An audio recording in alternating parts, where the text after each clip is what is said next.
নমস্কার বন্ধুরা, আজ আমি আপনাদের দেখাতে চলেছি কাশ্মীরি আলুর দম। তার জন্য আমি এখানে কাজু বাদাম আর পোস্ত বেটে রেখেছি, এদিকে মশলা রেডি করে রেখেছি, দই রেখেছি, ফোড়ন হিসেবে যা যা ব্যবহার করব সেগুলো রেখেছি এবং আদা বাটা রেখেছি।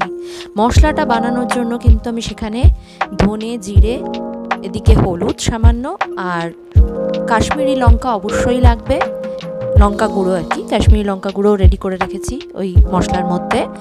আর এদিকে আমি গরম তেলের মধ্যে ফোড়নগুলো দিয়ে দিলাম, আর ফোড়নে তেজপাতা, দারচিনি এবং এলাচ আর সামান্য গোটা জিরে দিয়ে দিয়েছি।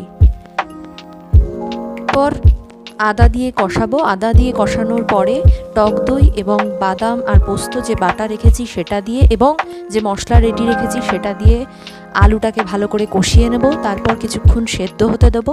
সেদ্ধ হয়ে যাওয়ার পরেই সামান্য ধনে পাতা উপরে ছড়িয়ে দেবো আর গরম মশলা দিয়ে দেবো। ব্যাস, তাহলেই রেডি আমাদের কাশ্মীরি আলুর দম। আপনারাও বানান।